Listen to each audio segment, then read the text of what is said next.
नमस्कार। मैं professor Amitabh Banerjee universal health organisation की तरफ से आज हम बात करेंगे। थोड़ा विवाद वाला विषय है, थोड़ा डिबेट है।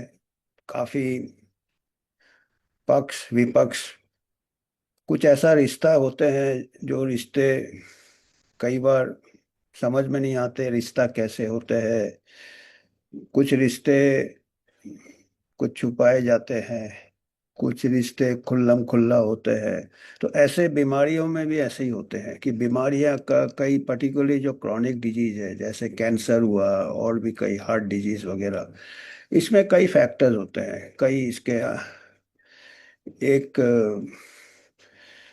एक किसी के कई आशिक भी हो सकते हैं। तो किसका रिश्ता तगड़ा है, किसका रिश्ता कमजोर है, किसका कोई रिश्ता नहीं है, ये जैसे जीवन में बताना मुश्किल हो जाता है, ऐसे बीमारियों में भी ऐसा रहते हैं। पर्टिकुलरली जो क्रॉनिक डिजीज है, और क्रॉनिक डिजीज में आज हम बात करेंगे कैंसर का। अभी क्या है, अमेरिका में, यूएसए में सीनेट के इंक्वायरी चल रहे हैं कोविड के ऊपर सीनेटर रॉन जॉनसन वो इन चेयर कर रहे हैं, और कई एक्सपर्ट विटनेस को बुलाए जा रहे हैं। कई ऐसे विटनेस है जिनको कि महामारी के टाइम ब्लॉक कर दिया गया था। साइंस में हमेशा डिबेट होना चाहिए, विवाद होना चाहिए, दो पक्ष को सुनना चाहिए। साइंस में क्या, हर ह्यूमन अफेयर में आप देखें, कोर्ट में भी एक प्रोसिक्यूशन लॉयर होता है, एक डिफेंस लॉयर होता है। डिफेंस लॉयर नहीं भी होता, किसी मुजरिम के पास डिफेंस लॉयर दिया जाता है। तो दोनों तरफ से ट्रांसपेरेंसी उसी को कहते हैं। और महामारी के दौरान आपको मालूम है कि एक तरफा ही सुना गया था, कोई विपक्ष बात ही नहीं कर सकता। ये एक प्रकार से तानाशाही था। हो सकता है कई, मैं जैसे कहा कि सब रिश्ते को क्लियर नहीं रहते हैं, पर इसको एक्सप्लोर करना चाहिए। और कई बार क्या होता है, जैसे हम अंदाज लगाते हैं कि इसके साथ हम आपके हक है कौन, या जहां हम जाते हैं तुम चले आते हो, तो कोई एसोसिएशन हम पहले सोच सकते हैं। जिंदगी के रिश्तों में भी और बीमारियों के रिश्तों में भी, कॉज इफेक्ट जिसको कहते हैं, तरीका कॉमन सेंस है। और कुछ ऐसे साइंटिस्ट थे, जो एक्सपर्ट्स थे, जब ये कोविड के जो वैक्सीन रोल आउट हुए, ये थोड़ा नया टेक्नोलॉजी से हुआ इस बार, जीन टेक्नोलॉजी से। Gene technology, unknown technology, experimental vaccine, तो इसको और अच्छे से पूरा देखना था, 360 डिग्री देखना था। पर एक तरफ तो देखा ही नहीं जा रहा था कि इसके कुछ दुष्प्रभाव तो हो नहीं सकते, होने भी नहीं चाहिए, होंगे भी तो उसको छुपाया जाना चाहिए, क्योंकि लोगों को वैक्सीन हेजिटेंसी हो जाएगा, ये एक नैरेटिव फैलाया गया था। और बहुत जल्दी से सब कुछ किया गया था इमरजेंसी में। और जहाँ तक कि थोड़ा भी आप उंगली नहीं उठा सकते हो, और ये अनसाइंटिफिक है, ये तानाशाही है। अब बाद में पता चले कई, एक चीज तो क्लियर हो गया कि ट्रांसमिशन रुका नहीं। और कई ऐसे ग्राफ्स है जो बताते हैं कि मास वैक्सीनेशन में इतना नहीं फर्क पड़ा जितना कि पहले उम्मीद था। सबसे बेहतर है तो अफ्रीका का है कि 5% से कम लोगों को टीका लगा और कोविड का ज्यादा प्रकोप नहीं हुआ, कंपेयर टू जहाँ पे बूस्टर्स लगे, ये लगे। तो अभी फिक्र है कि जो कंट्रीज में बहुत सारे टीके लगे और बहुत सारे बूस्टर्स लगे, वहाँ पे कुछ साइंटिस्ट ने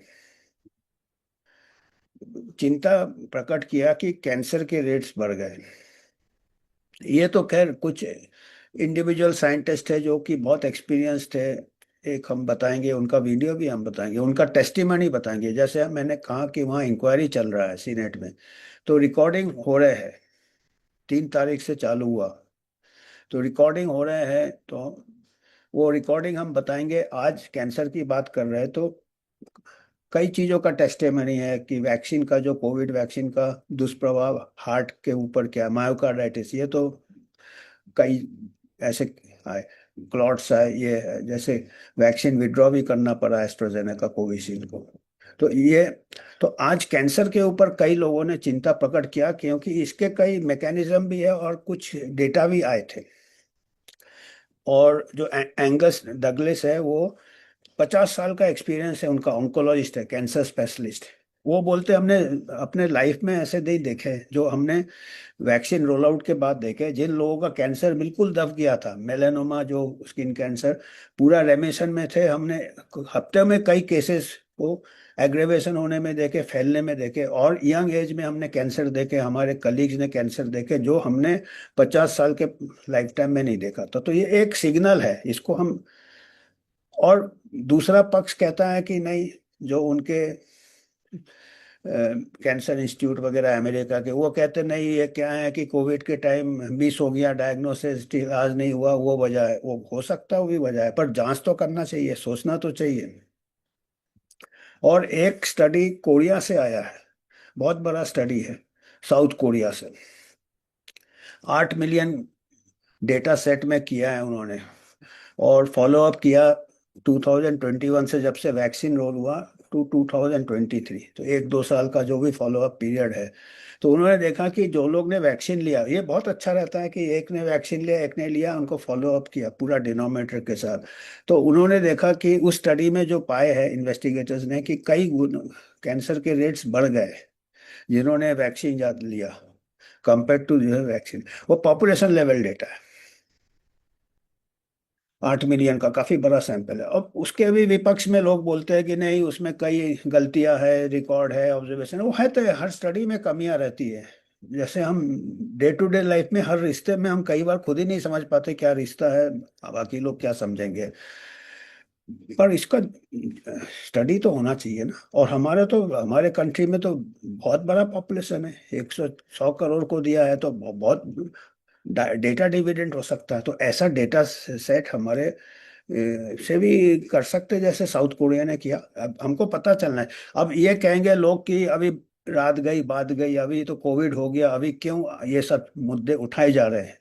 ये बहुत जरूरी है उठाना, क्योंकि mRNA वैक्सीन के प्लेटफॉर्म में दूसरे वैक्सीन डेवलप होने वाले हैं। सभी जितने वैक्सीन आएंगे, जो जिस हिसाब से गति चल रहा है, विज्ञान का गति चल रहा है, वैक्सीन साइंस का चल रहा है, कि mRNA टेक्नोलॉजी आएगा वैक्सीन। अभी जैसे इबोला का चल रहा है, आउटब्रेक चल रहा है, DRC कौन, उसके लिए ये तैयार हो रहा है, बुंडीबुगिया स्ट्रेन के लिए mRNA वैक्सीन। और ये वाला भी वैक्सीन, वायरल वेक्टर वैक्सीन, जो DNA, जिसमें एस्ट्राजेनेका कोविशील्ड बना था, उसमें भी दुष्प्रभाव हुए थे। और mRNA टेक्नोलॉजी अभी सभी वैक्सीन में आएंगे। तो इसलिए ये टेक्नोलॉजी को अच्छे से समझना चाहिए। और इसीलिए जो अभी इतना ज़्यादा शायद कभी नहीं लगेगा जितना कि महामारी के टाइम जितने लोगों को कोविड वैक्सीन लगा है, या mRNA वैक्सीन लगा, या वायरल वेक्टर वैक्सीन लगा। वो दोनों जीन टेक्नोलॉजी के ऊपर बेस्ड है। ये एक, कुछ तो साइंटिस्ट कहते हैं ये वैक्सीन नहीं, ये जीन थेरेपी है। ये हमारे सेल के साथ इंटरफियर करता है, हमारा DNA अल्टर करता है। वो एक पक्ष है, मतलब दूसरे विपक्ष बोलते नहीं ऐसा नहीं है वो। इसलिए मैं कह रहा कि ये बहुत हीटेड डिबेट चल रहा है, बड़ा गर्मा गर्मी से इसका विवाद चल रहा है। तो इसका ठीक से ये, और यहाँ तक कि सीनेट हियरिंग का जो टॉपिक है, वो कहते हैं कि ये सप्रेशन भी किया गया है। पूरे 5 साल में साइंस को सप्रेस किया है, दूसरे पक्ष को सुनने नहीं दिया, उसके ऊपर पूरा हियरिंग हो रहा। और अभी ऐसे विटनेस सामने आ रहा है जिनको बोलने नहीं दिया था। और जैसे एंगस डगलस है, इनकी उम्र 75 साल के भी ऊपर है, प्रोफेसर एमिरिटस है, one of the leading cancer specialist world के है वो। उनको अभी कोई हितों का टकराव नहीं है, वो ऐसे लोग ही करेक्ट बोलेंगे। और वो कह रहे हैं, उनका हम रिकॉर्डिंग आपको सुनाएंगे, आप खुद देख लेंगे। क्योंकि ये, मैं सोचा ये डिबेटेबल टॉपिक है, तो हम खाली कमेंट्री करेंगे, टिप्पणी करेंगे, आप खुद एविडेंस देखें। और हम स्क्रीनशॉट बताएंगे, जो कि उसका सीनेट हियरिंग में, उसका आप गूगल सर्च कर सकते हैं, उसमें आप खुद भी रिकॉर्डिंग देख सकते हैं। कई बड़े बड़े विटनेसेस हैं, अब दोनों तरफ से सुन रहे हैं, दूसरा पक्ष को भी सुना जा रहा है। ऐसे होना चाहिए साइंस, ऐसे हमारा कंट्री में भी होना चाहिए। इतना बड़ा कंट्री है, इतने साइंटिस्ट है, इतने रिसर्च ऑर्गेनाइजेशन है। तो बिगड़ डर के करना चाहिए, पर अभी बिगड़ डर के साइंस अभी हो ही नहीं रहा है। कैरियर इतना इन्वॉल्व है, इतना कंट्रोल है, जो लोग ने, उन्हीं लोग इन्वॉल्व है, सभी टॉप साइंटिस्ट इन्वॉल्व है। हो सकता गलती से वो डिसीजन लिया है या अभी इनकार करने में तो हो सकता है, पर हमको ये देखना है कि फ्यूचर वैक्सीन में भी अगर एमआरएनए टेक्नोलॉजी कर रहे हैं तो इसमें इसको लाइटली नहीं लेना चाहिए। और कुछ चार मैकेनिज्म भी ऐसे अलग अलग पेपर्स भी है जो एंगस डगलिस ने बोला है। तो मैं थोड़ा सा उसके बारे में थोड़ा बताऊंगा, जो कि अंग्रेजी बोला उन्होंने, इंग्लिश। तो मैं पहले से बता देता हूँ उन्होंने क्या बोला है, और कुछ मैं स्लाइड्स भी बता दूंगा। उन्होंने बोला है कि मैकेनिज्म के ऊपर भी, क्योंकि वो काफी बड़े डॉक्टर ही नहीं है कैंसर के, वो रिसर्चर भी रह चुके हैं, वायरोलॉजिस्ट भी है, इम्यूनोलॉजिस्ट भी है, कैंसर स्पेशलिस्ट है। और ये सब का लिंक है, इम्यूनोलॉजी और कैंसर का लिंक है। जैसे हमारे को हमारा शक्ति, बॉडी का जो शक्ति है, इम्यूनिटी, टी सेल है और एंटीबॉडीज है, टी सेल है। जैसे ये कोई फॉरेन फोर्स से लड़ता है, ऐसे कैंसर सेल से भी यही लड़ता है। टी सेल फंक्शन होता है। वो हमारे बॉडी में बहुत सारे मल्टीप्लिकेशन सेल्स होते हैं, कुछ एबनॉर्मल सेल्स होते हैं जो कैंसर सेल कह सकते हैं, उसको हटा देता है बॉडी। तो वो कहते हैं कि ये जो जो लोगों ने वैक्सीन लिया है, बूस्टर के ऊपर बूस्टर लिया है, उनका थोड़ा टी सेल फंक्शन ये हो गया, डिस्टॉर्ट हो गया। तो टी सेल अपना काम नहीं करता, जिसका काम है कि कैंसर सेल से भी लड़े, जो नए नए एबनॉर्मल सेल बनते हैं। क्लियर? तो तो टी सेल टॉलरेंस हो गया, वो कहते हैं टॉलरेंस में टॉलरेट कर रहे हैं। जैसे कोई कमजोर हो गया है मास्टर जी, वो बच्चे अल्लाह कर रहे हैं, वो चुप नहीं करा पा रहा है। जो कंट्रोल रहता है तो वो ऐसे एलिमेंट्स को अलग कर देते हैं, टी सेल्स। तो ये टी सेल टॉलरेंस बताया। कुछ ऐसा मैकेनिज्म है कि जो एमआरएनए वैक्सीन थे वो जाके साइटोप्लाज्म से न्यूक्लियस में चले गए और डीएनए को ये कर दिया, डीएनए के साथ सेल का छेड़छाड़ किया, ऑन्कोजीन बन गया। ये एक मैकेनिज्म है। फिर कुछ कहते हैं कि जो एमआरएनए में नैनो पार्टिकल्स इस्तेमाल किए थे, छोटे छोटे नैनो पार्टिकल, वो इन्फ्लेमेटरी एक्शन किया, वो इरिटेशन किया कि जो कैंसर के जो डॉर्मेंट सेल्स है उनको इन्फ्लेम करके एक्टिवेट कर दिया। तो ऐसे कुछ मैकेनिज्म बताएं कि एमआरएनए वैक्सीन का मतलब, एक तो होता है डेटा। अभी बिग डेटा सेट है कोरियन स्टडी का, उन्होंने पाया कि जो लोग लिया उनके 1-2 साल में कैंसर ये बढ़ गए। खैर विपक्ष वाले बोलते हैं कि ये लॉकडाउन की वजह से, ये जो भी है वो, पर हमको एक्सप्लोर करना चाहिए ना आगे, और फॉलो करो। अभी आपके पास डेटा सेट है, 3 साल, 4 साल, 5 साल फॉलो करो। सभी कंट्री को करना चाहिए, छोटे छोटे कंट्री कर रहे हैं, साउथ कोरिया। तो ये एक पॉपुलेशन लेवल। फिर क्लिनिकल लेवल डेटा है। क्लिनिकल लेवल डेटा ये एंगस डगलिस खुद कह रहे हैं, और वो कह रहे हैं कि बाकी क्लिनिशियन बोलते हैं नहीं, इसका कोई एविडेंस नहीं है। वो बोलते हैं वो क्लिनिशियन ने पूछा भी नहीं है अपने पेशेंट से, कैंसर के पेशेंट ज़्यादा आ रहे हैं, उन्होंने पूछा, वैक्सीनेशन हिस्ट्री नहीं रिकॉर्ड किया उन्होंने, कितने डोज लिए, कितने, जो कि एंगस डगलिस ने किए। और उन्होंने पाया कि इसके साथ आ रहे हैं, बूस्टर जिन्होंने लिए उनके कैंसर बहुत जल्दी फैल रहे हैं। ये इनका ही स्टेटमेंट है, मैं इनका रिकॉर्डिंग बता दूंगा।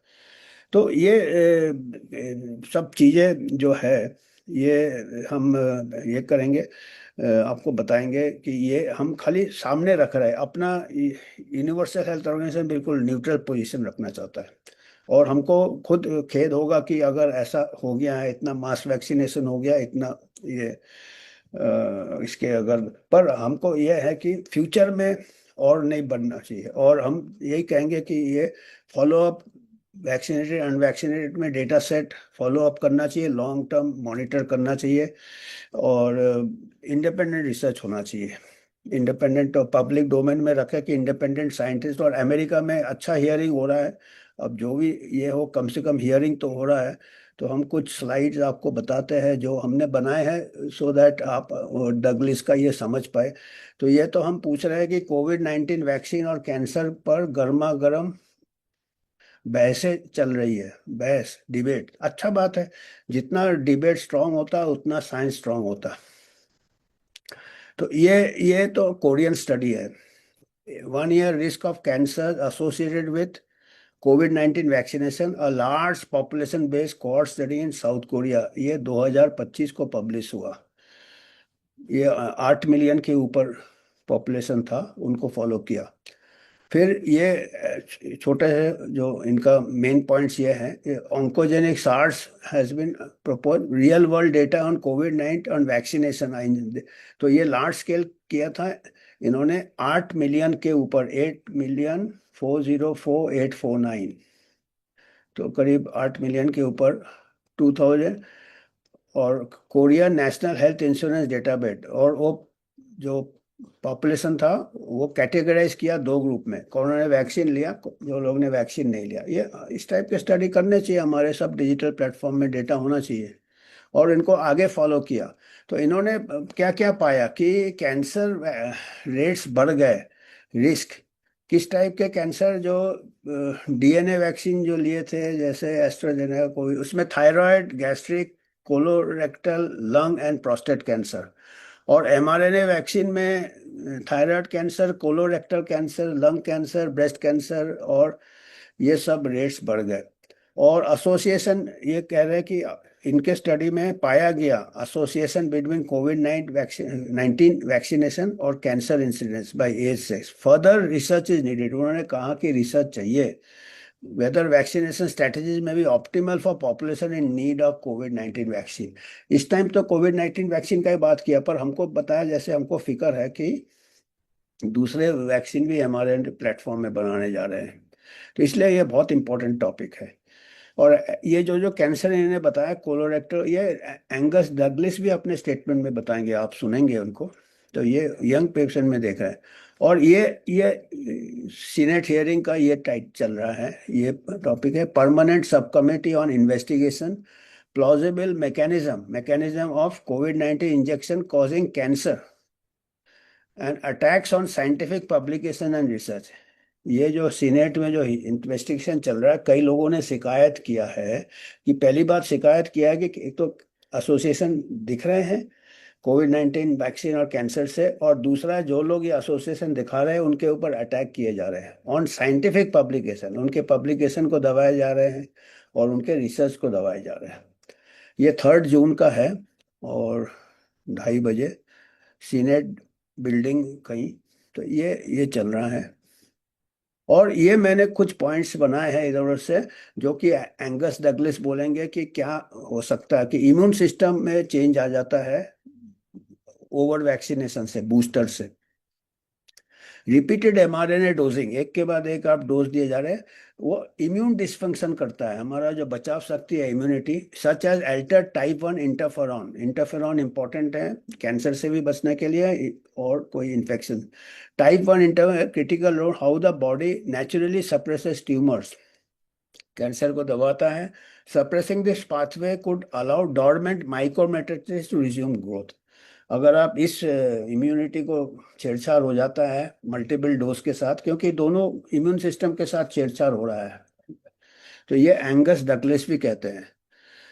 दूसरा मैकेनिज्म कहा कि क्रॉनिक इन्फ्लेमेशन, इरिटेशन, जिसको छेड़छाड़, जिससे क्या लिपिड नैनो पार्टिकल वो यूज होता है as a carrier of vaccine, तो उससे कहता है एक प्रकार से क्रॉनिक ये होता है, इरिटेशन है, घिसना किसी को।